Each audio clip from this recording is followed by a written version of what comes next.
യെശയ്യാവ് അധ്യായം 50. യഹോവ ഇപ്രകാരം അരുളിച്ചെയ്യുന്നു: ഞാൻ നിങ്ങളുടെ അമ്മയെ ഉപേക്ഷിച്ച് കളഞ്ഞതിൻ്റെ ഉപേക്ഷണപത്രം എവിടെ?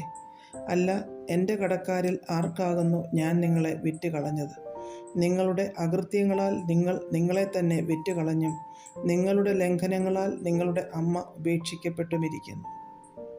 ഞാൻ വന്നപ്പോൾ ആരും ഇല്ലാതിരിപ്പാനും ഞാൻ വിളിച്ചപ്പോൾ ആരും ഉത്തരം പറയാതിരിപ്പാനും സംഗതി എന്ത്? വീണ്ടെടുപ്പാൻ കഴിയാതെ വണ്ണം എൻ്റെ കൈ വാസ്തവമായി കുറുകിയിരിക്കുന്നുവോ? അല്ല, വിടുവിപ്പാൻ എനിക്ക് ശക്തിയില്ലയോ? ഇതാ, എൻ്റെ ശാസന കൊണ്ട് ഞാൻ സമുദ്രത്തെ വറ്റിച്ചു കളയുന്നു, നദികളെ മരുഭൂമികളാക്കുന്നു. വെള്ളം ഇല്ലായ്കയാൽ അവയിലെ മത്സ്യം ദാഹം കൊണ്ട് ചത്തുനാറുന്നു. ഞാൻ ആകാശത്തെ ഇരുട്ടുടുപ്പിക്കുകയും രട്ട് പുതപ്പിക്കുകയും ചെയ്യുന്നു. തളർന്നിരിക്കുന്നവനെ വാക്കുകൊണ്ട് താങ്ങുവാൻ അറിയേണ്ടതിന് യഹോവയായ കർത്താവ് എനിക്ക് ശിഷ്യന്മാരുടെ നാവ് തന്നിരിക്കുന്നു. അവൻ രാവിലെ തോറും ഉണർത്തുന്നു. ശിഷ്യന്മാരെ പോലെ കേൾക്കേണ്ടതിന് അവൻ എൻ്റെ ചെവി ഉണർത്തുന്നു. യഹോവയായ കർത്താവ് എൻ്റെ ചെവി തുറന്നു. ഞാനോ മറുത്തു നിന്നില്ല, പിന്തിരിഞ്ഞതുമില്ല. അടിക്കുന്നവർക്ക് ഞാൻ എൻ്റെ മുതുകും രോമം പറിക്കുന്നവർക്ക് എൻ്റെ കവിളും കാണിച്ചു കൊടുത്തു. എൻ്റെ മുഖം നിന്ദയ്ക്കും തുപ്പലിനും മറച്ചിട്ടുമില്ല. യഹോവയായ കർത്താവ് എന്നെ സഹായിക്കും, അതുകൊണ്ട് ഞാൻ അമ്പരന്നു പോകുകയില്ല. അതുകൊണ്ട് ഞാൻ എൻ്റെ മുഖം തീക്കല്ല് പോലെ ആക്കിയിരിക്കുന്നു, ഞാൻ ലജ്ജിച്ചു പോകുകയില്ല എന്ന് ഞാൻ അറിയുന്നു. എന്നെ നീതീകരിക്കുന്നവൻ സമീപത്തുണ്ട്, എന്നോട് വാദിക്കുന്നവൻ ആർ? നമുക്ക് തമ്മിൽ ഒന്ന് നോക്കാം, എൻ്റെ പ്രതിയോഗി ആർ? അവൻ ഇങ്ങു വരട്ടെ. ഇതാ, യഹോവയായ കർത്താവ് എന്നെ തുണയ്ക്കുന്നു, എന്നെ കുറ്റം വിധിക്കുന്നവൻ ആർ? അവരെല്ലാവരും വസ്ത്രം പോലെ പഴകിപ്പോകും, പുഴു അവരെ തിന്നുകളയും. നിങ്ങളിൽ യഹോവയെ ഭയപ്പെടുകയും അവൻ്റെ ദാസൻ്റെ വാക്ക് കേട്ടനുസരിക്കുകയും ചെയ്യുന്നവൻ ആർ? തനിക്ക് പ്രകാശമില്ലാതെ അന്ധകാരത്തിൽ നടന്നാലും അവൻ യഹോവയുടെ നാമത്തിൽ ആശ്രയിച്ച് തൻ്റെ ദൈവത്തിന്മേൽ ചാരിക്കൊള്ളട്ടെ. തീ കത്തിച്ച് തീയമ്പുകൾ അരയ്ക്ക് കെട്ടുന്നവരെ, നിങ്ങൾ എല്ലാവരും നിങ്ങളുടെ തീയുടെ വെളിച്ചത്തിലും നിങ്ങൾ കൊളുത്തിയിരിക്കുന്ന തീയമ്പുകളുടെ ഇടയിലും നടപ്പിൻ.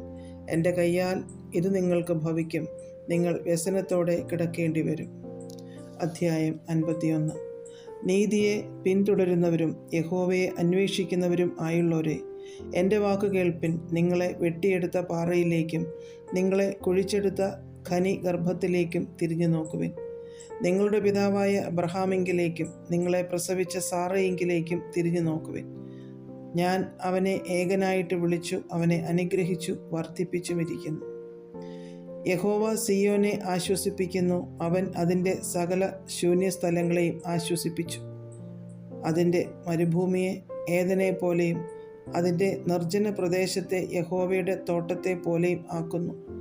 ആനന്ദവും സന്തോഷവും സ്തോത്രവും സംഗീതഘോഷവും അതിൽ ഉണ്ടാകും. എൻ്റെ ജനമേ, എൻ്റെ വാക്ക് കേൾപ്പിൻ. എൻ്റെ ജാതിയെ എനിക്ക് ചെവി തരുവിൻ. ഉപദേശം എങ്കിൽ നിന്ന് പുറപ്പെടും. ഞാൻ എൻ്റെ ന്യായത്തെ വംശങ്ങൾക്ക് പ്രകാശമായി സ്ഥാപിക്കും. എൻ്റെ നീതി സമീപമായിരിക്കുന്നു, എൻ്റെ രക്ഷ പുറപ്പെട്ടിരിക്കുന്നു. എൻ്റെ ഭുജങ്ങൾ വംശങ്ങൾക്ക് ന്യായം വിധിക്കും. ദ്വീപുകൾ എനിക്കായി കാത്തിരിക്കുന്നു, എൻ്റെ ഭുജത്തിൽ അവർ ആശ്രയിക്കുന്നു. നിങ്ങളുടെ കണ്ണ് ആകാശത്തിലേക്ക് ഉയർത്തുവിൻ, താഴെ ഭൂമിയെ നോക്കുവിൻ. ആകാശം പുക പോലെ പൊയ്പോകും, ഭൂമി വസ്ത്രം പോലെ പഴകും, അതിലെ നിവാസികൾ കൊതുകുപോലെ ചത്തുപോകും. എന്നാൽ എൻ്റെ രക്ഷ എന്നേക്കും ഇരിക്കും, എൻ്റെ നീതിക്ക് നീക്കം വരികയുമില്ല. നീതിയെ അറിയുന്നവരും ഹൃദയത്തിൽ എൻ്റെ ന്യായപ്രമാണം ഉള്ള ജനവും ആയുള്ളവരെ, എൻ്റെ വാക്ക് കേൾപ്പിൻ. നിങ്ങൾ മനുഷ്യരുടെ നിന്ദയെ ഭയപ്പെടരുത്, അവരുടെ ദൂഷണങ്ങളെ പേടിക്കുകയും അരുത്. പുഴു അവരെ വസ്ത്രത്തെ പോലെ അരിച്ചു കളയും, കൃമി അവരെ കമ്പിളിയെപ്പോലെ തിന്നുകളയും. എന്നാൽ എൻ്റെ നീതി ശാശ്വതമായും എൻ്റെ രക്ഷ തലമുറ തലമുറയായും ഇരിക്കും. യഹോവയുടെ ഭുജമേ, ഉണരുക, ഉണരുക, ശക്തി ധരിച്ചുകൊള്ളുക. പൂർവകാലത്തും പണ്ടത്തെ തലമുറകളിലും എന്ന പോലെ ഉണരുക. രഹബിനെ വെട്ടി മഹാസർപ്പത്തെ കുത്തിക്കളഞ്ഞത് നീയല്ലയോ? സമുദ്രത്തെ വലിയ ആഴിയിലെ വെള്ളങ്ങളെ തന്നെ വറ്റിച്ചു കളയുകയും വീണ്ടെടുക്കപ്പെട്ടവർ കടന്നു പോകേണ്ടതിന് സമുദ്രത്തിൻ്റെ ആഴത്തെ വഴിയാക്കുകയും ചെയ്തത് നീയല്ലയോ?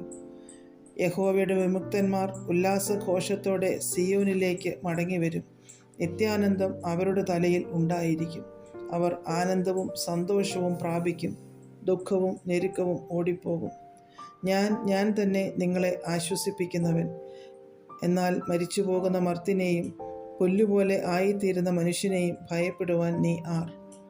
ആകാശത്തെ വിരിച്ച് ഭൂമിയുടെ അടിസ്ഥാനങ്ങളെ ഇട്ടവനായി നിന്റെ സൃഷ്ടാവായ യഹോവയെ നീ മറക്കുകയും പീഡകൻ നശിപ്പിപ്പാൻ ഒരുങ്ങി വരുന്നു എന്ന് വെച്ച് അവൻ്റെ ക്രോധം നിമിത്തം ദിനംപ്രതി ഇടവിടാതെ പേടിക്കുകയും ചെയ്യുന്നതെന്ത്? പീഡകൻ്റെ ക്രോധം എവിടെ? ബദ്ധനായിരിക്കുന്നവനെ വേഗത്തിൽ അഴിച്ചുവിടും. അവൻ കുണ്ടറയിൽ മരിക്കുകയില്ല, അവൻ്റെ ആഹാരത്തിന് മുട്ടുവരികയുമില്ല. തിരകൾ അലറുവാൻ തക്കവണ്ണം സമുദ്രത്തെ കോപിപ്പിക്കുന്നവനായി നിന്റെ ദൈവമായ യഹോവ ഞാനാകുന്നു. സൈന്യങ്ങളുടെ യഹോവ എന്നാകുന്നു എൻ്റെ നാമം. ഞാൻ ആകാശത്തെ ഉറപ്പിച്ച് ഭൂമിക്ക് അടിസ്ഥാനമിടുകയും സിയോനോട് നീ എൻ്റെ ജനമെന്ന് പറയുകയും ചെയ്യേണ്ടതിന് ഞാൻ എൻ്റെ വചനങ്ങളെ നിന്റെ വായിലാക്കി എൻ്റെ കൈയുടെ നിഴലിൽ നിന്നെ മറച്ചിരിക്കുന്നു. യഹോവയുടെ കയ്യിൽ നിന്ന് അവൻ്റെ ക്രോധത്തിൻ്റെ പാനപാത്രം കുടിച്ചിട്ടുള്ള യെരൂശലേമേ, ഉണരുക, ഉണരുക, എഴുന്നേറ്റ് നിൽക്ക. നീ പരിഭ്രമത്തിൻ്റെ പാനപാത്രപുടം കുടിച്ചു വറ്റിച്ചു കളഞ്ഞിരിക്കുന്നു. അവൾ പ്രസവിച്ച സകല പുത്രന്മാരിലും വെച്ച് അവളെ വഴി നടത്തുന്നതിന് ഒരുത്തനുമില്ല. അവർ വളർത്തിയ എല്ലാ മക്കളിലും വെച്ച് അവളെ കൈക്ക് പിടിച്ച് കൂട്ടിക്കൊണ്ടു പോകുന്നതിനാരുമില്ല. ഇത് രണ്ടും നിനക്ക് നേരിട്ടിരിക്കുന്നു. നിന്നോട് ആർ സഹതാപം കാണിക്കും? ശൂന്യവും നാശവും ക്ഷാമവും വാളും നേരിട്ടിരിക്കുന്നു. ഞാൻ നിന്നെ ആശ്വസിപ്പിക്കേണ്ടതെങ്ങനെ? നിന്റെ മക്കൾ ബോധം കെട്ട് വലയിൽ അകപ്പെട്ട മാൻ എന്ന പോലെ വീഥികളുടെ തലയ്ക്കലെല്ലാം കിടക്കുന്നു. അവർ യഹോവയുടെ ക്രോധവും നിന്റെ ദൈവത്തിൻ്റെ ഭത്സനവും കൊണ്ട് നിറഞ്ഞിരിക്കുന്നു. ആകയാൽ അരിഷ്ടയും വീഞ്ഞു കുടിക്കാതെ ലഹരി പിടിച്ചവളും ആയുള്ളോവേ, ഇത് കേട്ടുകൊള്ളുക.